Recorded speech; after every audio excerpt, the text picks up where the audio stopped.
put in perspective what it means to be here representing the Islanders and up for this award?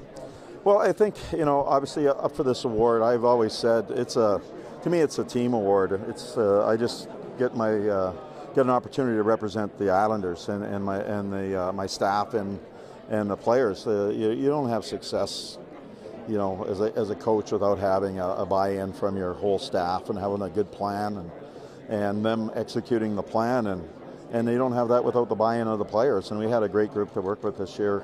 And as I said to them when the nomination came out, I said I'm thankful I get to represent you in Vegas, and I met the coaching staff and the players. How special is it for Robin to be here with you and everything that he's accomplished this past year? I'm really proud of Robin. Probably more so. Obviously, he's got a great story, and what he accomplished on the ice is fantastic. I mean, him and Greiser, best goals against in the league. Him nominated for obviously the Masterton and the Vezina, but his story off the ice, I'm more proud of what he's done off the ice because that's what really matters. I mean, the other stuff is entertainment. The real life stuff is what he has to deal with on a day-to-day basis, and the strides he's made. And riding over, I've talked to him a couple times on the phone, but riding over here from our hotel, you just see the growth and confidence in Robin and his maturity and his focus on battling what he's had to battle, and he knows he's not done. He's got a lifelong battle, but one that I'm pretty sure that he feels he's gonna complete that task and go all the way. He said, speaking of hockey, he said he doesn't want to become a free agent. He wants to get under contract with the Islanders. What does that tell you about what you guys have going on there and what he can potentially mean to it? Well, he's a big part of it, and he's made it clear, and I feel pretty confident that will happen. I don't want to speak out of turn or anything. But no, not smirking. I don't really know anything, but I know how he feels.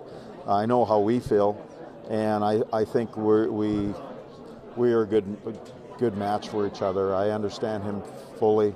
He understands me fully, his teammates, all that. We are building something pretty special on the island, and I think he knows that, and he wants to be a part of it. And he's a reason that we've built something special. Him and Greiser gave us fantastic goaltending this year. I think the way we played in front of them gave them an opportunity to play as well as they are capable of playing, and we took some steps forward. We have some good young players coming. We've got cap space, which is really key at this time of year. And I think we've got a real good plan going forward. We've got, from a living facility-wise, we once we get the Belmont on the go, I think it's going to be the perfect franchise, because living on the island I had no idea. I knew the Marriott and the Coliseum for all those years, and really you don't go up and down the island. I got a chance at the end of the season here to explore a little bit, and it's a fantastic place to live. I'm blessed to live in British Columbia, and I've lived in some great places in Nashville and Washington, and I actually thought about spending the summer on the island, because it's a really neat community, because you got the ocean right there. You got all these little communities, and it's gorgeous in the summer, and so I think everything's falling in place, and from a travel standpoint to a competitive edge standpoint, because right now you look for every edge in sports right now, because there's so much parity, and travel in New York is a big edge, especially on the island, because we don't have to deal with the city. And you know that. When you, how does it work now when you're in the office? Do you do a pump fist or a high-fi Lou when you have two important pieces re-signed to the team? Well, there's no really fist pumping, but there's a smile and an understanding. Obviously Brock and Jordan wanted to come back. I made no bones about it, and I think we made no bones about it. We wanted them back, and I think all the four guys that we have as a free agent, we all want them back. There's no question about that.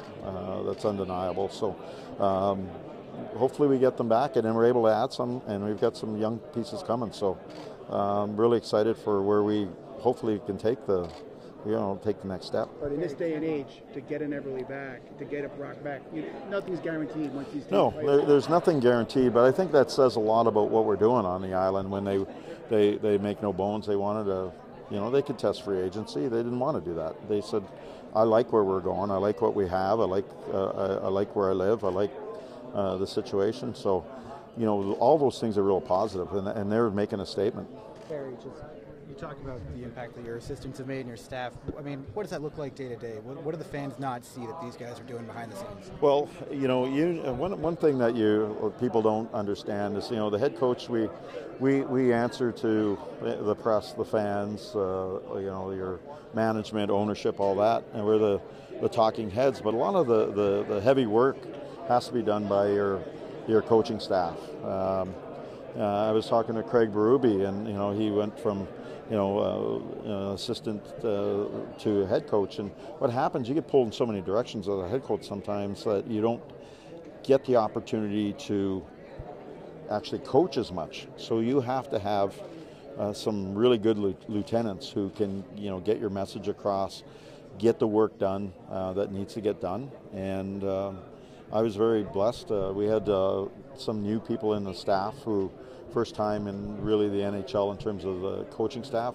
and then some. I got Lane, who is tremendous. So I was very blessed to bring Lane and Mitch over from my Washington situation, and that was helpful because we came in really late. I think we first met September 4th or 5th after the long weekend, and that was the first time we were together as a staff. Rookie camp started 3 days later or 4 days later, and we had a completely new staff that didn't really know each other, and we had a lot of work to get done, and they put in the hours. So any success that I have had or we've had as an organization is a reflection on the whole staff.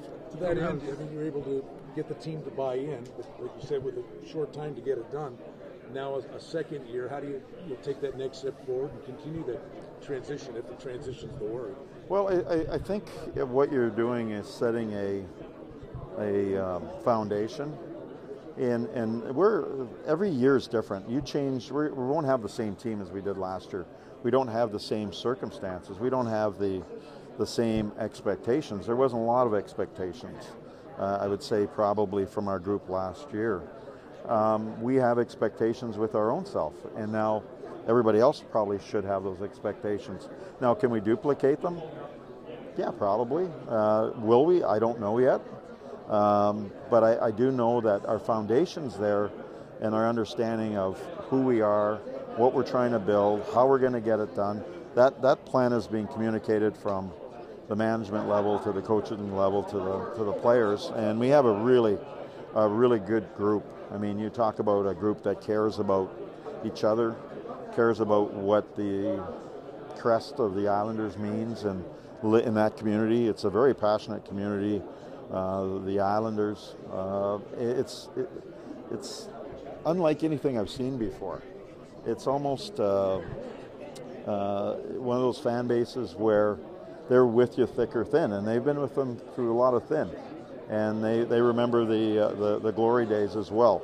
And once an Islander fan, always an Islander fan. And as we've gone around through the league, which I did not know, which was a great surprise to me, is that there is little pockets of Islander fans all over the country, and they are passionate. They have their own, places they meet every game and all that, which I didn't really realize when you're with other organizations. And you see the passion. I always tell the story of going to Home Depot. I go to Home Depot, and people are hugging me and saying, "Hey, thanks for coming to the island." I'm like, "Thanks for having me." I never